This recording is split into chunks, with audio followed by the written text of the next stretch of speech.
Assalamualaikum warahmatullahi wabarakatuh. Halo, apa kabar? Para siswa kelas 7 SMP Negeri 3 Binangun.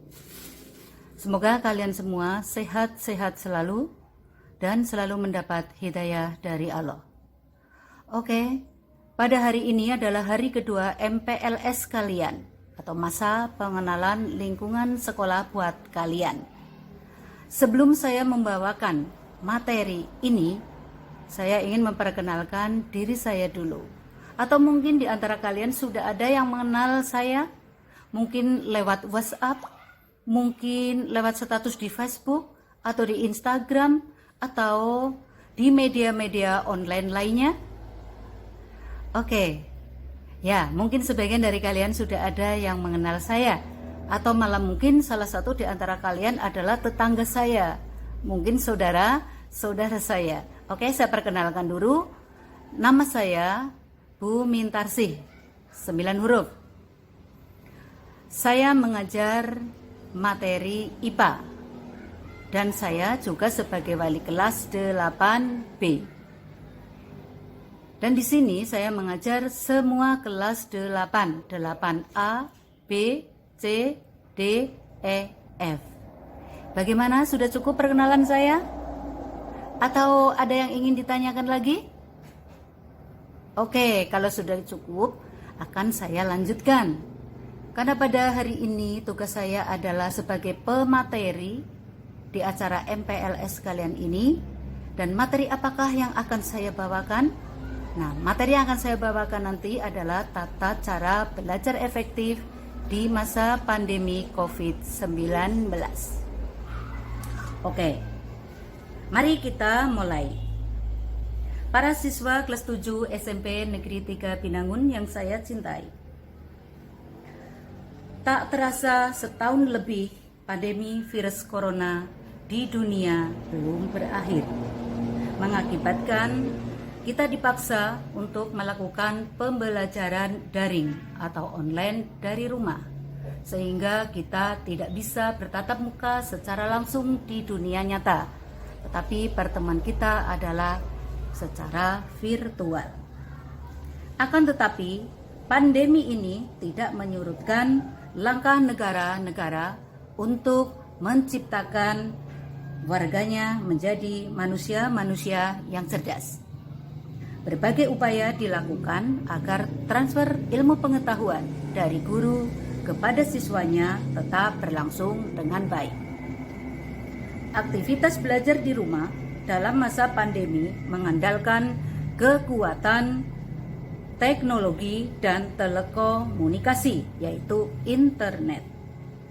Belajar dari rumah dilakukan lewat daring atau dalam jaringan atau online.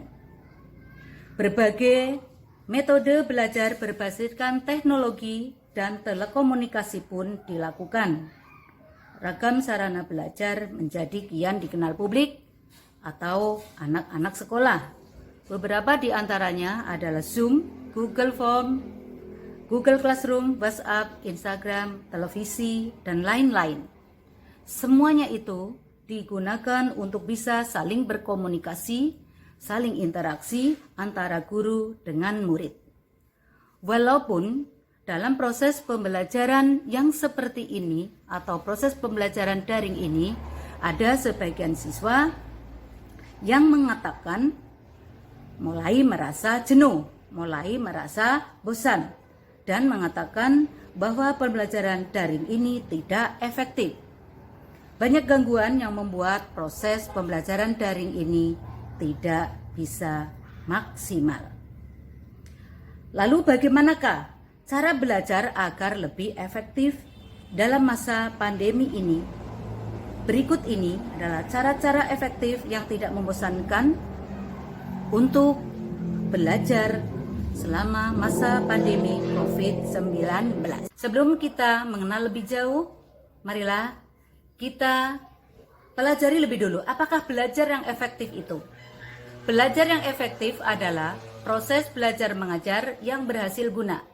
Dan proses pembelajaran itu mampu memberikan pemahaman, kecerdasan, ketekunan, kesempatan, dan kualitas yang lebih baik yang dapat memberikan perubahan perilaku dan dapat diaplikasikan atau diterapkan dalam kehidupan sehari-hari, sehingga hasil dari pembelajaran itu akan menghasilkan sumber daya manusia yang unggul. Untuk mencapai belajar yang efektif, tentu saja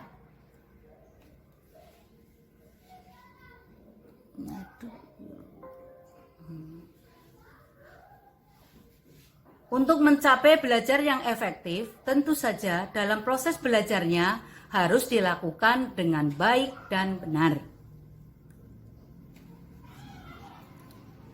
Bagaimanakah caranya? Caranya adalah salah satunya sebagai berikut. 1. Menentukan suasana ruang untuk belajar. Ruangan untuk belajar menjadi salah satu hal yang sangat penting sebagai pertimbangan belajar lebih efektif. Hal pertama yang harus diperhatikan adalah pilih ruang belajar yang tidak menyatu dengan kamar tidur. Mengapa demikian? Hal ini untuk mengurangi rasa malas karena keinginan untuk rebahan di tempat tidur. Siapkan tempat yang tidak berisik sehingga kita terhindar dari gangguan-gangguan yang menyebabkan proses pembelajaran ini tidak efektif. 2. Sekolah daring disamakan dengan sekolah online. Nah, di sini maksudnya adalah kita menganggap bahwa sekolah online, maksud saya tadi sekolah daring disamakan dengan sekolah online atau disamakan dengan sekolah luring. Di sini maksudnya menganggap sekolah daring atau online itu seperti sekolah luring, sehingga mengawali kegiatan belajarnya dengan rutinitas seperti saat sedang sekolah secara luring, yaitu dimulai dengan bangun pagi, mandi, sarapan, dan sebagainya. Disiapkan bukunya sesuai dengan jadwal pelajaran di sekolah, siapkan HP untuk ke sekolah karena dilakukan secara daring. Kemudian siapkan kuota, siapkan sinyal, dan jangan lupa nanti catat materinya dengan baik. Yang ketiga, jangan nyambi. Belajar di rumah terkadang menimbulkan banyak distraksi yang kita buat sendiri. Hal ini karena ketika belajar daring di rumah memang memiliki suasana yang lebih santai.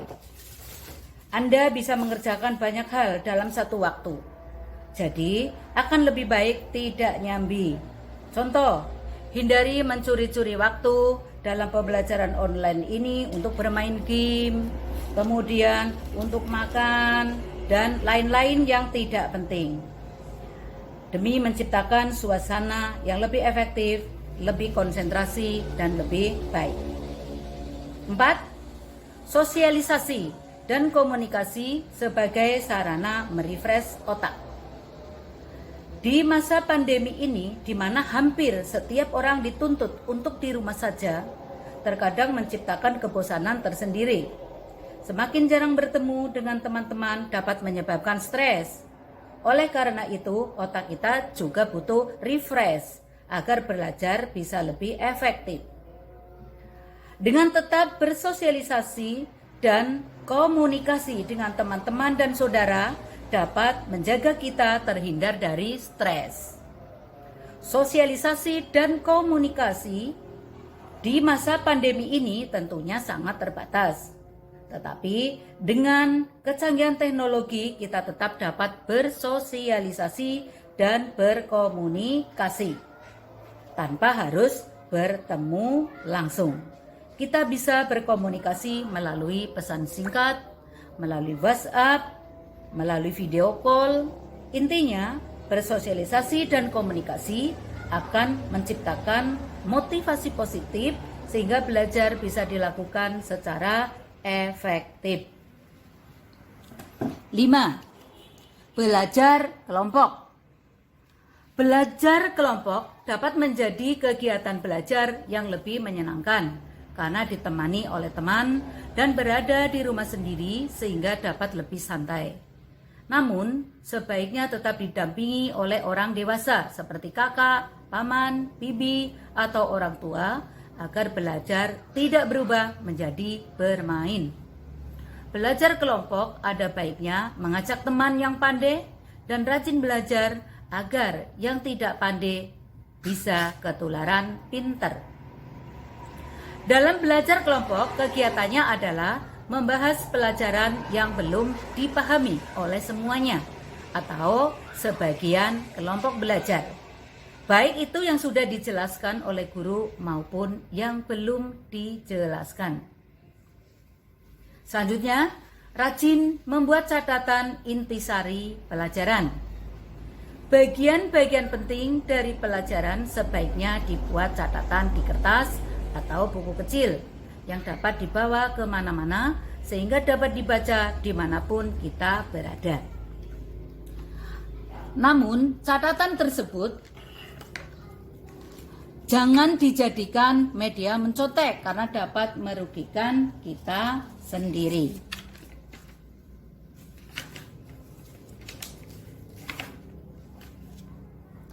Tujuh, membuat perencanaan yang baik. Untuk mencapai suatu tujuan biasanya diiringi oleh rencana yang baik. Oleh karena itu, ada baiknya kita membuat rencana belajar dan rencana pencapaian nilai untuk mengetahui apakah kegiatan belajar yang kita lakukan telah maksimal atau perlu ditingkatkan lagi. Semakin target pencapaian dan kemampuan yang kita miliki.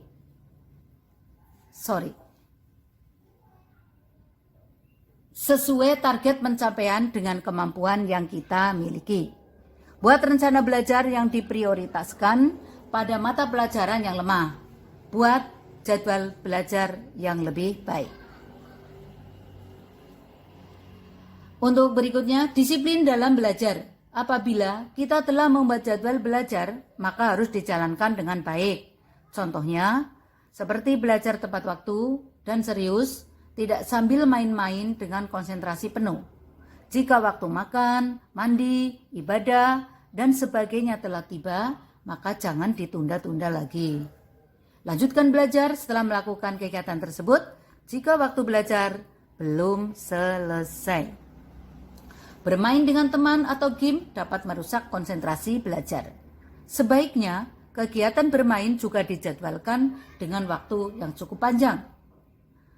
Namun tidak melelahkan jika dilakukan sebelum waktu belajar.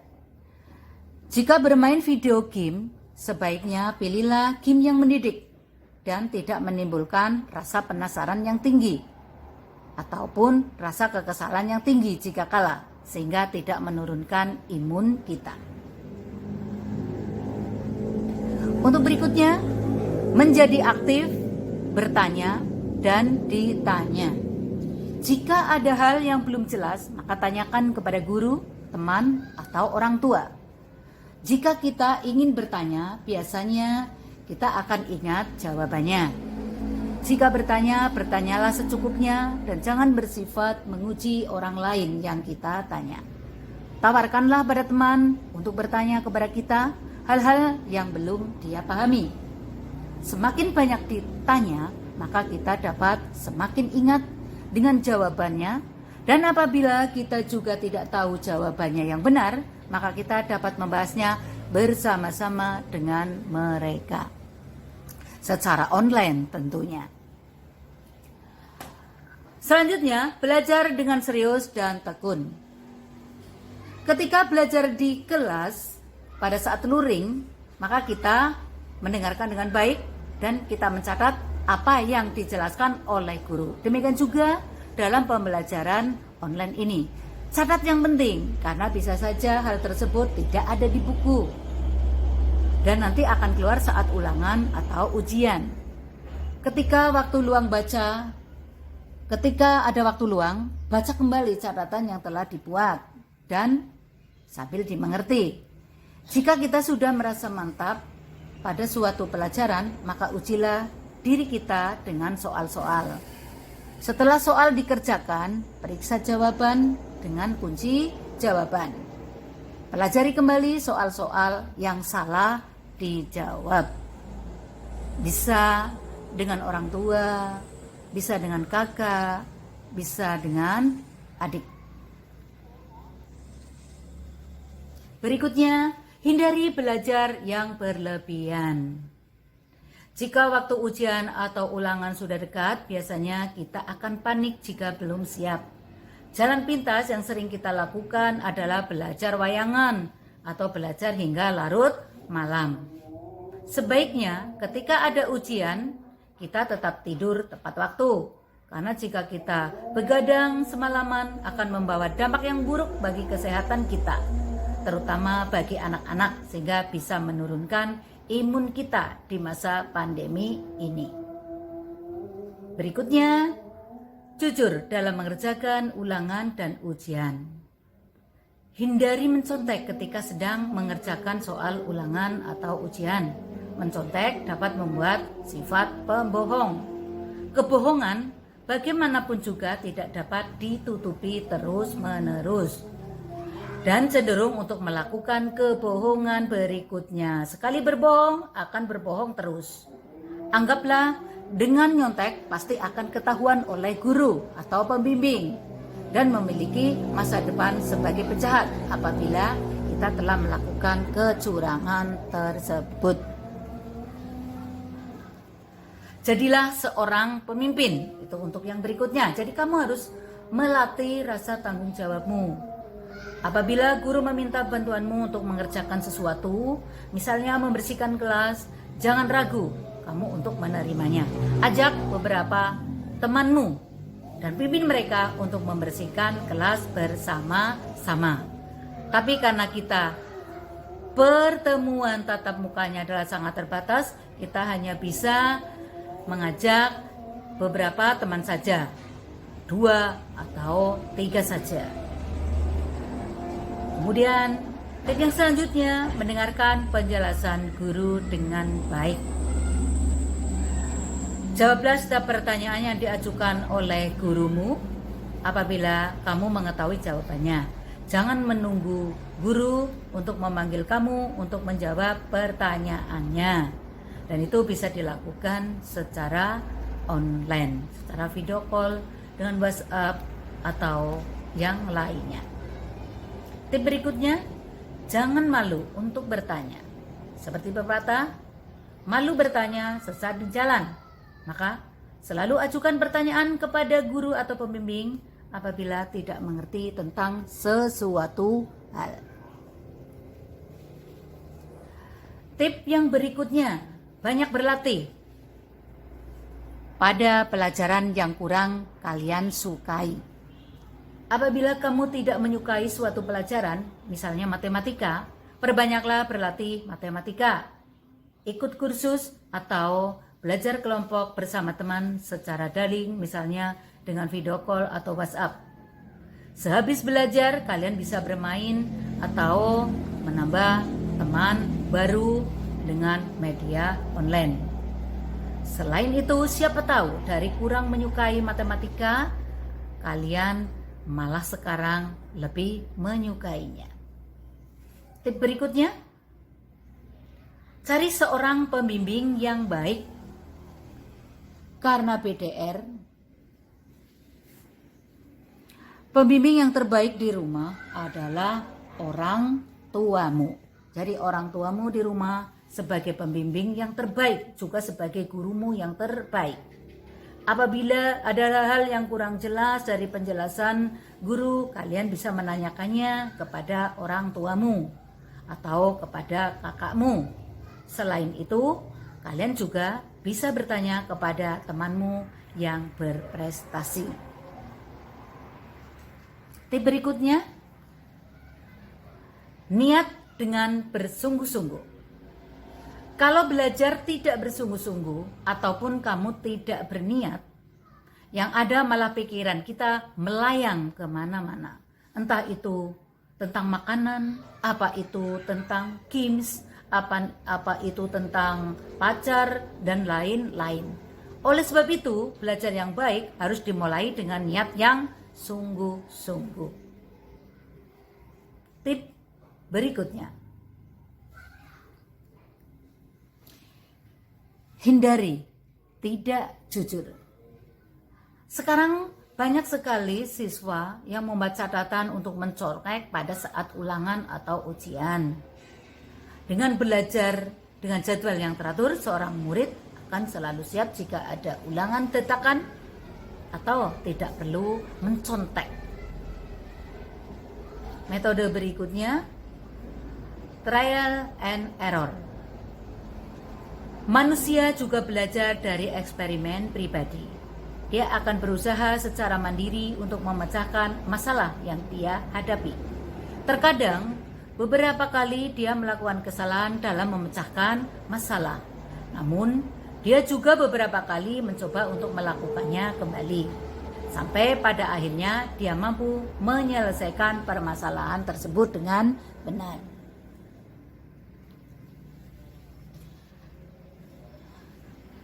Tip berikutnya adalah metode berpikir. Proses belajar juga bisa berjalan sempurna dengan melalui metode berpikir. Dengan metode berpikir, seseorang seringkali mampu menyelesaikan masalah hidupnya. Dia akan memiliki kesamaan dan apa saja yang tidak memiliki kemiripan. Dengan demikian, dia akan bisa menarik kesimpulan. Dengan pilihan tersebut, maka pada kuncinya berilah anak-anak kita pertanyaan yang menurut dia mudah. Dengan demikian, anak tersebut akan selalu belajar dan berpikir. Tip berikutnya, mulailah dari yang terkecil. Para siswa kelas 7 SMA Negeri 3 Binangun yang saya cintai, mulailah belajar dari topik yang paling Anda kuasai atau yang paling mudah atau yang paling gampang. Setelah itu barulah kalian melanjutkan ke topik yang lebih menantang. Hal ini dimaksudkan agar kalian tidak langsung down, tidak langsung putus asa jika menjumpai atau mengerjakan soal-soal yang sulit lebih dulu. Tips berikutnya, sering-seringlah praktek. Maksudnya, latihan dan latihan itu adalah kunci mahir dalam semua mata pelajaran. Semakin banyak kalian mengerjakan dan memahami soal, maka semakin terbiasa pula kalian dalam mengerjakannya. Tip berikutnya, fokus. Ketika belajar, kita harus serius. Kita tidak setengah hati. Kita harus berpikir, harus dapat memikirkan beberapa kegiatan atau hal dalam satu waktu. Maaf, kita tidak bisa melakukan beberapa kegiatan dalam satu waktu. Namanya fokus, ya kita hanya tertuju pada satu saja. Kita serius pada satu masalah saja. Jangan bercabang-cabang, jangan setengah hati. Itu adalah fokus. Kemudian tip berikutnya, mohon bimbingannya. Dalam hal ini adalah Allah Subhanahu wa Ta'ala atau Yang Maha Kuasa. Jangan lupa banyak-banyak berdoa. Karena selain dari nilai religinya, hal tersebut dapat membuat kita lebih fokus dalam belajar dan dapat membuat pikiran kita lebih tenang. Yang berikutnya, menggunakan media dan sumber-sumber yang relevan. Dalam belajar, kita harus memiliki referensi atau sumber belajar yang relevan dengan yang kita pelajari. Jangan hanya menggunakan satu buku sebagai patokan untuk belajar, karena hasilnya nanti jadi kurang efektif, kurang maksimal. Tapi ambillah sumber belajar yang lainnya atau media yang lainnya. Bisa dari alam, bisa dari buku, bisa dari internet, bisa dari koran, bisa dari TV, bisa dari radio, dan lain-lain media yang lainnya yang sekarang banyak sekali di dunia ini. Tentu kita juga tidak mau ilmu yang kita dapat hanya sebegitu saja. Kalau hanya satu buku, karena sumbernya kurang lengkap, kurang bervariasi. Untuk itu, sumber dan media sebagai pelengkap dalam belajar yang baik dan benar. Oke, saya kira tip-tip belajar yang efektif dari saya. Sampai di sini mungkin ada yang mau bertanya, silahkan. Dan jangan lupa, setelah mengikuti materi belajar efektif dalam masa pandemi ini, tugas kalian adalah merangkum materi yang telah Ibu berikan tadi di buku tulis kalian. Nanti kalian kumpulkan bersama tugas-tugas yang lain. Bagaimana, sudah paham? Oke. Karena waktunya sudah limit, maka saya sebagai pemateri cara belajar yang efektif pada masa pandemi ini, mohon maaf apabila banyak kekurangan dalam penyajiannya. Mohon maaf yang sebesar-besarnya. Salam sehat. Sampai jumpa di lain waktu. Akhirul qali, wassalamualaikum warahmatullahi wabarakatuh.